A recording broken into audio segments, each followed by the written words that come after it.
What's up, Coonies? This is Chris from Radio Raccoon, and today we dropped some kind of special episode for you guys. We have a special guest for you, the stuntman and actor Matthew G. Taylor. What's up, Mr. Taylor? How you doing, man?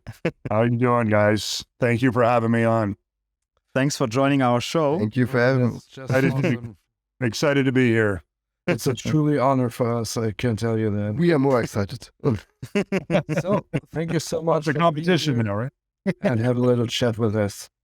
Yeah, aside from that, I want to introduce my two partners in crime, for sure. Pat, what's up, bro? How you doing, man? Hello, I'm doing fine. How are you doing? Just great. I have a chat with the great Nemesis. I'm kind of nervous, but everything's just fine, yeah. And of course, my friend Chevy. What's up, man? How you doing? I'm nervous, but I'm fine. Yeah, we got some information beforehand, so I'm really nervous about that. For all of you guys, Mr. Taylor, or should I call you Matthew or Matt? You know what? Let's go with Matt. That's the quickest and easiest and the most casual, I think. I'd prefer that. Okay, nice. Matt. That's really nice from you. Okay. The funny thing is, we had a member. His name is Matt too. So it's really funny to have a Matt again in the podcast. Oh, sure. Return of the Matt. A lot of us out there, apparently. What's funny is the guy in the first movie from Resident Evil who got the cut marks on his arm is also a Matt. Oh. Yeah. Yeah. In the movie, the role is Matt. The character. Yeah. Yeah. That's right. Then, I basically played Matt as the mutated version. Yeah. Yeah. And then came the real Matt. Some kind of. That's right. For all you guys, Mr. Taylor, or Matt, is an actor who played Nemesis in Resident Evil Apocalypse. True story, by the way, which is my favorite one in the series. If you have listened to our podcast episode about the Paul W.S. Anderson Resident Evil movies, you should know that. And here's my first question, Matthew. Are you ready? Yeah. I'm ready. How does it feel to be the roughest and toughest and most iconic villain in Resident Evil franchise? Oh, wow. Well, it's humbling. It's definitely, when I first did the part, I didn't know a lot about the character I was playing. I mean, I did my quick research, but when you audition, you only get limited information, and the auditions come quick, and you have to respond or attend the audition. So, with little time to prepare, and it was a very physical audition. So I didn't have too much of an opportunity to do a lot of background or do a lot of looking into what the character was about. I didn't know a lot about the franchise at that point in time. I've obviously learned a lot since. But after retrospectively looking back, especially now looking back and seeing how long this franchise has endured and how long it's gone on, and the video game and the movie both, it's amazing. It feels great and amazing to be part of it, or have been part of it. I'm still part of it. Case doing this great podcast and other shows as well. So yeah, very, very humbling. I mean, had I known going into it what I know now, I probably would have been a lot more nervous in addition for it. But yeah, no, it's a great feeling. It really is. That sounds great. It's just great. Aside from that, you're kind of good shape. Your body is your capital, if I can say that, maybe. Yeah. You're in pretty good shape, and I have a really important question. Do you remember how heavy the Nemesis costume, or should I say, the leather-looking kind of suit actually was? The suit was weighed about 60 pounds all in all. With the mask, or it was basically a helmet, plus all the silicone.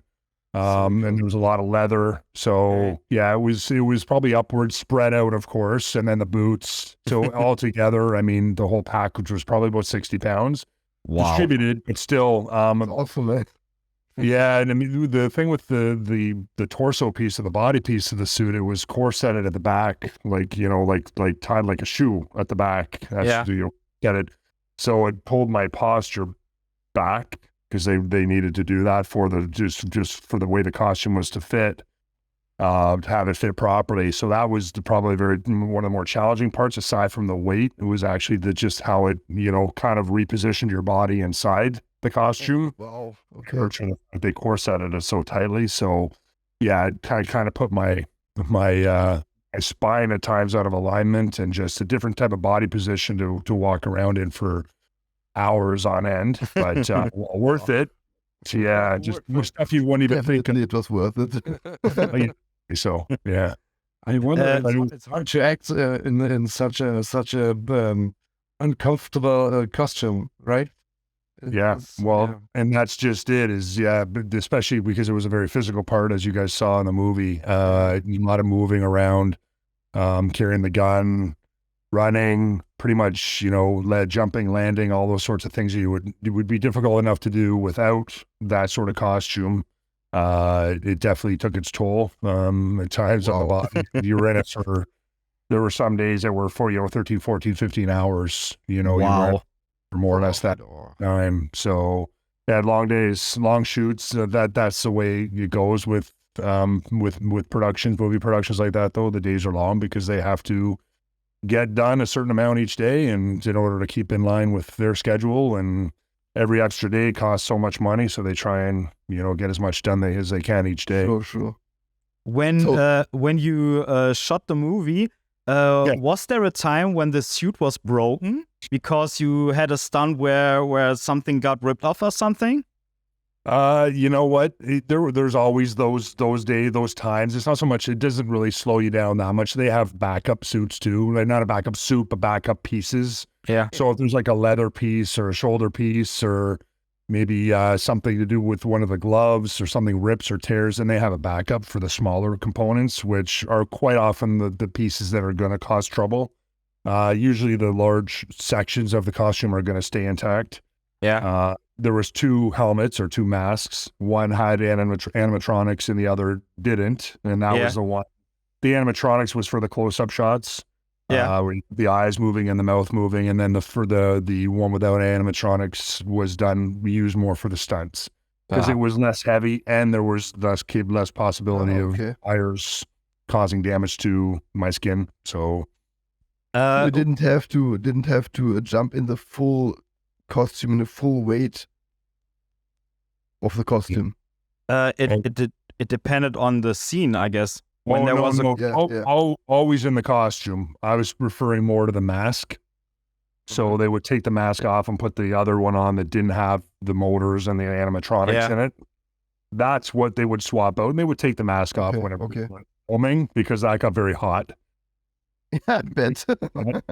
Silicone, on top of all the plastic molding. Matt was uncomfortable to wear at times. Did you the voiceover for Nemesis, because you have a very, very deep voice, and I think it fits perfectly to Nemesis? Stop. You know what? They obviously, there's some voiceover stuff that they do, and they can, post-production, you can do anything. Yeah. So yeah, that was me making those, at times when I said stars or grunts or grow. And then they may have altered it, or they may have recreated it just based on how they figured the voice should be for the Nemesis. But yeah, you're right. I do have a deep voice. They may have been able to use that in parts and just tinker with it, but it's amazing what they can do in post-production too. So, but we have the German voice actor of Nemesis right here. It's that. I can give you an example. There you go. I have an idea. Can every one of us do a Nemesis impression with the stars scream? Okay. Okay. Who wants to go first? Our guest, obviously. Okay. Yes. Oh, the guest goes first? Yes. Yeah. Oh, come on. I want to hear what I'm up against. Okay, then we go Pat first. Okay. All right, Pat. Stars. That's pretty tough. I'm in pretty good here with competition. Yeah. Okay, I got called, but I do my very best. 1 second. Stars. Oh, that's nice. Very cool. Okay. Stars. Not bad. I don't know. It's a tough go. Now it's my turn? Yes. I got a throat, guys. Sorry. I think when we will mix all the voices together, it's a perfect Nemesis voice. That would be cool. I think it is. I mean, it's great. So you endured the whole day in this costume. It must be very exhausting. I mean, you sweat a lot, I bet. Oh, soaked. Yeah, because silicone doesn't breathe, right? So, and that's primarily what the suit was made of. So what you saw would look like skin was just silicone. Very hot. But they'd have huge fans. They had cooling packs, which did help a little bit, but a lot of fans, and which does help because at least it cools the exposed skin off. And really the costume only came down to about here, so you at least had your forearms exposed. You could cool them off. And then they would undo it a little bit, so you had the neck area. You could let some heat out of there. But we did a lot of night shooting. So that was kind of a mitigating factor too, because you weren't out in the blazing sun. We did shoot, during warm months, naturally, because they needed the better weather. But up here in Canada, you don't want to be shooting too late in the year. But nighttime was a big help as well, just because a lot of the shots were done at night, and the movie. Sure. Oh, that made it. That was good for the fact of not overheating, but it also meant shooting and wearing that costume and having to be awake and alert at crazy hours of the morning too. Oh, pick your poison, right? I bet. You said in the beginning that you weren't familiar with the RE franchise before you shot the movie, but have you played some games or seen some themes of the games after you shot the movie? I've had opportunity to do a little bit. I'm not a gamer, so full disclosure there. I'm just something I'm also a generation removed from gaming. Aside from in television and Atari, the originals, and Commodore 64, all the old versions of games, I played those growing up, but that's a whole other conversation. So as far as, the Xboxes and PlayStations, I was never exposed to it. So that's just something with my careers and my film and working out and staying fit and just always on the go. I never had a chance to commit time to that sort of thing. Yeah. But I had been exposed to it to a small degree. I think it's great, and I could see that being something that I could totally get into if I allowed myself the time to do it. It's just that there's only so many hours in the day, and I'm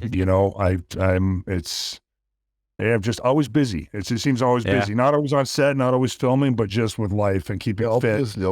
Yeah. I mean, the everyday thing, you guys all experience it too. Yeah. There's never enough time in the day, and before you know it, the day's done, and you still haven't accomplished half of what you wanted to on any given day. I feel you, man. Jen will give me permission to get an Xbox, and then the next time I do a podcast with you, we can share notes. Hey, we can stream on Twitch together if you have the Xbox. Then we'll do a Resident Evil run together. That's no problem. Absolutely. A Resident Evil 3 run. But it's the same with me and my wife. I have to get permission for everything I do for my wife. I can feel you. Absolutely. So as for the the endurance in the suit and everything you experienced in the, let's say, in the first day you put on the suit. I bet you were a little, it was more exhausting. So you experienced it the first time. And did you had, or were you doing special workout at that time, or special diet for the suit, for the acting? Nothing specific to this, because again, auditions come up overnight and you have to be prepared for anything at any time. So I've always kept, that's always been a big part of my motivation for keeping in shape and maintaining a certain physical appearance, just because you need to be ready for the next part and at a moment's notice. So this part's no exception. It would be nice if we were given, a few months advance notice on some of these parts that come up. It's just not reality. So yeah, I've always, from a young age, have just kept in shape. And once I started film, I was roughly about 24 years of age, 23 years of age when I started in the film industry. That became, I kind of started gearing my workouts towards maintaining a look and an appearance and keeping it my fitness to a certain level so I could be ready for these types of parts, because this part was very physically demanding. So both for cardio and strength. So I had both those things going in my favor when I auditioned for this part, and naturally that's a big reason why I got it. Is because the casting directors and producers would have seen that I was capable of performing as a Nemesis. And so you're not like some other actors who are training for a specific role. You are always trained. Always trained. Always trained. Yeah. I saw your ready workout videos. And, that's awesome. Okay, I'll show a little bit too. As much as yours. I got tattoos. Nothing more. Nothing doing. I saw much of your or some of your Instagram workout videos. So you do a lot of back and shoulder workout. Is that right? Well, I do everything. I do all over core. I'm focusing more on my core now. I mean, COVID allowed me to do a lot of that because gyms were closed. Sure. So I was able to, start focusing more on the important parts of your body that actually, allow you to do the other things you want to do in the gym. That gives you the core strength, your foundation, essentially, right? For, being able to lift weight and be able to be flexible and not put your back out, shoveling the driveway. So, and as you get older, those are the things you kind of have to start to focus on more, while still maintaining an image or a look on the exterior. You want to make sure that your interior is designed to, handle the load and handle the physical requirements that these types of parts ask for. I did a supporting role with opposite Jason Momoa. Oh yeah, I saw that. In season 3, in 2021, and that was that was a very physically demanding part as well. Not as demanding as Resident Evil and the Nemesis, but there were some action scenes in there and horseback riding, and then the fight scene with Jason that definitely tested my my core strength and just what we just discussed, right? That 15 years ago would have been a walk in the park, but now at the age I'm at now, I just turned 50, so I don't have the natural youth of invincibility or that invincibility you have when you're younger, and you don't seem to get injured as much. So for me, you still look pretty invincible. You got to be fair. I mean, you look so jacked and physically strong, like many younger people don't look like. So no, outstanding. Well, thank you. That's very kind. But that's all, just the being committed to, keeping in shape and maintaining that look. And it's been difficult, guys. It's been difficult over the years to at times to keep the motivation up. And I've been in a gym now for 35 years. Wow. been working out in a gym. That's when I started in a real gym, and it was probably a year or two before that I was just working at home. So you could argue even longer, but that's something that just takes that extra bit of internal motivation to get yourself there each and every day. And then it just becomes like brushing your teeth. You do it, and you know what's got to be done. You're kind of going autopilot sometimes to the gym, and once you're there, you let it go. There's two things that I and when younger guys come up to me and ask questions or look for advice, and they say, "What's your secret? Or how do I maintain this? How do I get to look like you?" And that's just me repeating what they're asking. I'm anything but pompous. So, but at the end of the day, I say two things, and that's intensity and consistency.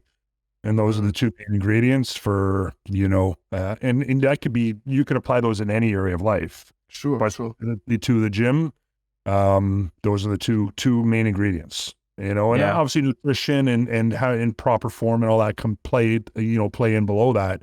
But the two main pillars are consistency and intensity. Anyone can show up to the gym, but it's what you do when you're there.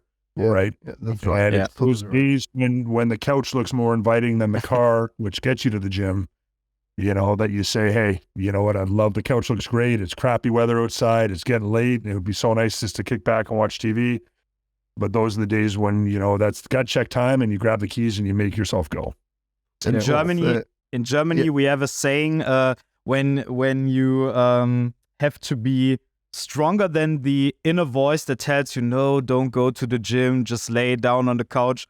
We say, innerer Schweinehund. Ich wollte es gerade sagen. I just want to say exactly. Never heard of it? No. What do you mean? Translate it. If you translate it word by word, then it means the inner pig dog. The inner which? The inner pig dog. Your pick dog. Wow. Yeah. Okay. It's a strange saying. Just find that animal instinct, I guess, right? Yeah. Right. That means. I have another question. After the end of the Mila Jovovich Resident Evil movies, there was a reboot. It's called Resident Evil Welcome to Raccoon City. And I think maybe they could do more movies of this new series.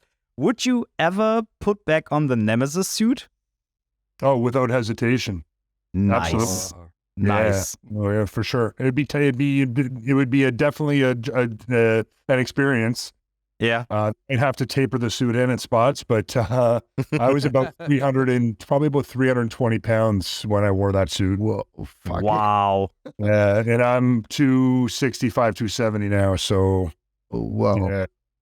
Yeah, it was a big boy. That must be 150 kilos. Yeah, well, 2 times 2.2, so yeah, roughly about 150-ish, yeah. Fuck. Yeah. Wow. Have you been recruited for roles or received more offers because you played this creature, Nemesis? You know what? Offers are, that's kind of a catchy term because, I definitely interest up here. I mean, that was at a time when I was fortunate enough to do some other good, sizable roles and spent some time in Los Angeles, not auditioning, just kind of going and looking for agents out there. I had the forethought of going out there and trying to, spend some time and maybe establish myself out there. But circumstances prevailed, and unfortunately, I wasn't able to spend a lot of time out there. But to answer your question directly, yeah, naturally, those types of parts always open doors and present more opportunity for other things. Because everything in this industry, a lot of what the roles you get or the roles you're considered for are based on your resume. Yeah. And if resume has certain roles on it that are sizable and that are recognizable and from large productions, naturally that's going to make you more attractive to producers and casting directors, etc. Yeah. Yeah, sure. So, Chris, you want to go first?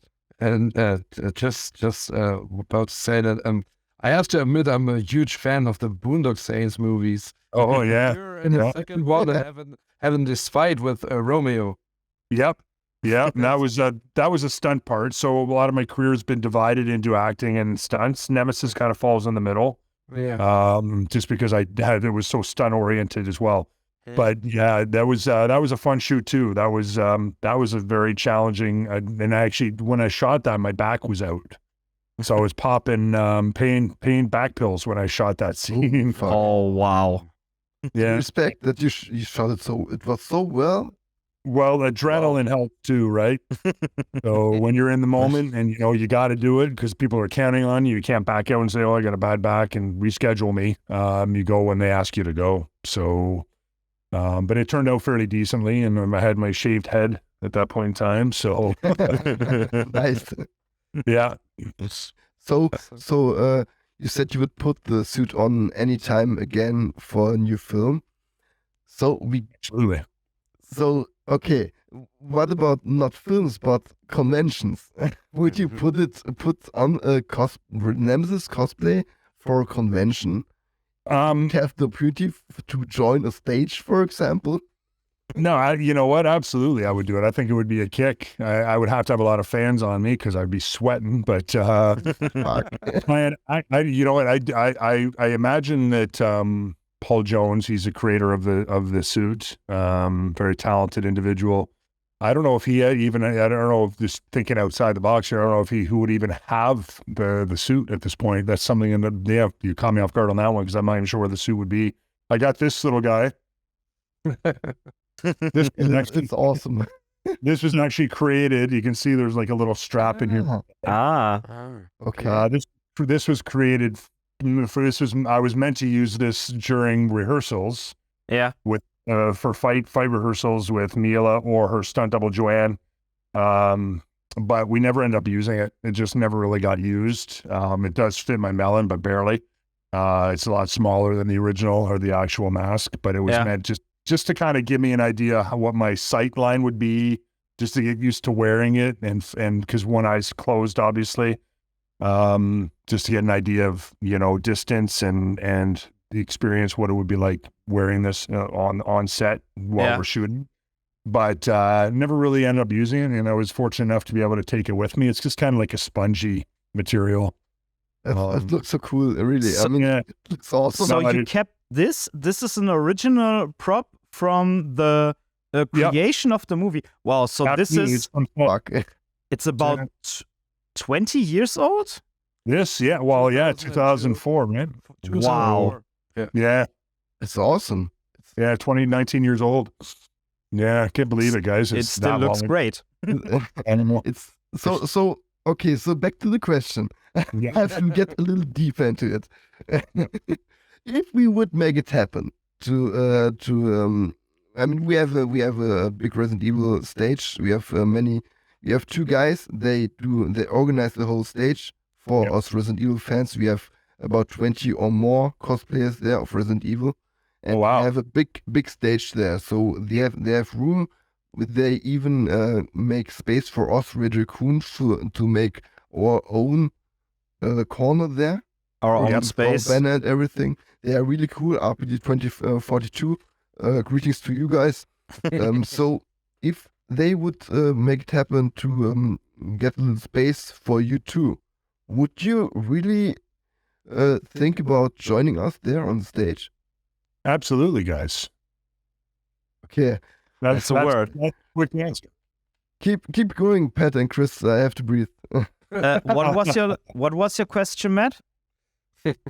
You said you said something after Chevy said something, but I didn't get it right. Oh no, sorry. I don't. Now you've got me. I don't know what I said. Okay, no problem. Just listening to the question. Any opportunity, guys, to engage with people that love this franchise so much, be it on the video game side, or the movie side, or both, because there's fans of both, obviously, or that people that love both the games and the movie franchise. I really enjoy engaging with fans, and that's exactly what they're fans, not necessarily of personally just me, but of the franchise. And I think just from the Comic-Cons and the Fright and the horror conventions I've done, been fortunate enough to do, I find that everyone is so just genuine and down to earth. And it's just a great group of people. And everyone's the same there. They come as they are. They don't care. There's no inhibitions. There's no pretenses. And that's my type of fan and personality that I gravitate towards and that I get along with the best. Yeah. So for me to have the ability and privilege to, make someone's day a great day or better by them having the opportunity to meet me, then that's an absolute honor to me. I think it makes it's good for your heart. I mean, it's really good for your if you feel good. I mean, we experience that too. Me and Pat, at least we joined the Comic-Con the first time last year, and after that we went many more times there because it's like family there. Everyone is the same. There's no one who would say, "Hey, you're an asshole," or "What you're doing here." Oh, or judge people. It's judgment free. It's just a nice environment, and something I'd never really experienced before I started doing the shows. And it's a whole new world that I've been introduced to that I've embraced, and I love doing them. And I would say I enjoy going to the shows as much as I enjoy going to set, to be honest. So. And that speaks volumes because, obviously I've been in this industry for so long. So for me to find something that's an equal in that regard that I enjoy doing every bit as much is awesome. So that's so cool. I mean, it's the same for many other things. You have to have the courage to do it, and then you will experience the good things. It's the same thing. It's a little bit other, but it's the same thing with me. And I get to my first Rammstein concert last year. Oh yeah, and I'm such a huge fan. I'm 33. I had never been to a concert before, and I was there. I was the only Turkish guy, but it was so cool. They're all so heart friendly to me. I was right in front of the band. Then I went to get something to drink, and everything was full. I couldn't get to my place. And then the people, "Hey, you were here, come here, we make a place, we make way for you, you can come over here again." It was so cool, this feeling, this family feeling is everywhere the same. It's so cool. It's but I think especially the Resident Evil community is very friendly because everyone has his favorite topic. There are the movies, there are the games, there are the comics, there's so much of Resident Evil, and everybody can enjoy something out of it. And there's always a lot of stuff to discuss. What you like more, what you like a little bit less, and I don't know. We had a lot of guests when we were on conventions because we did something like a live podcast, and there were so many people who were sharing their love for the franchise. It was just so awesome. Cool. Yeah, that is so awesome. Yeah. No, and that's just it. And I never get tired of talking about it. So if I'll answer the same question 10 times over, and it's equally as pleasing and enjoyable to answer it each and every time. So we are very happy that you are a part of the Resident Evil family. Yeah, it's so awesome. I mean, you're a really great guy. I've seen so many videos of your interviews and also the Comic-Con presence and everything. Yeah. And everyone says the same. You're such a cool guy and a friendly guy, and it makes me happy to speak with you right now. Yeah, no, and I appreciate the kind remarks and comments. That's that's the first time I've heard it, and that means a lot to me to get that sort of feedback about the type of person I am, because I take pride in that. Nice. I think we have to come to an end slowly. Yeah. We have a few questions for the end. They're a little bit like joke questions. Okay. What do you prefer, Gatling gun or rocket launcher? Gatling gun. Awesome. Yeah, that's a no-brainer. So you had the Gatling gun. I saw in one interview you told it was really heavy, about 40 pounds. Oh, the Gatling gun. Oh yeah, no, it was more than 40. Yeah, the Gatling gun was probably upwards, I would say, about 70 pounds. 75. Wow. Yeah, I was heavy. I know. It normally would be shot with two ends, but they wanted me to kind of just cradle it in one. Yeah. Yeah, I mean, there were a couple of times where my elbow was literally getting like almost like a tendonitis from it because I played so much. Yeah. And when they shoot a scene, you're doing the same thing over and over again, so you're holding it even more as a result. Like the gym. Yeah, well, literally like So, but the way it was designed, you were able to cradle your arm into your body to kind of support it. So yeah, but yeah, that would be definitely Gatling gun would be my choice there. Nice. Okay, nice. So we have a little discussion every time we talk about Nemesis. There's one Nemesis, but we have a plural form. What would you say if there are two Nemesis? We don't know how the word is for that. Two Nemesis? There can't be. Come on. That's a good answer. I mean, there's only one Nemesis. Only one. Fair enough. That's something you get with that answer. It's really on point. Nice. Yeah. So did you? So for the ending, do you have any special projects in the future? Would you want to share with us? That's one question I commonly get from people in situations like this and just out and about my everyday life. But I keep my cards close to my chest. Yeah. When it comes to that, and that's just after being in the industry for over a quarter of a century, and you learn to kind of just do the parts, and if something's coming up, you don't put too much thought into it. And it's called a little bit of superstition, but I find if I don't talk about it, and that includes family, they don't even get to know. It's kind of a stay tuned. Yeah. Okay. Yeah, sure. I think that is way better. It's better than to say, I have this. Yeah. And then if something doesn't work out, it doesn't look that great. So just talk about it when it's done and when you know that it's coming. Yeah, absolutely. So perfect. Just ask you guys to respectfully stay tuned and sure. Thanks to come. Yeah. Of course. So Matt, we want to thank you so much for joining our show.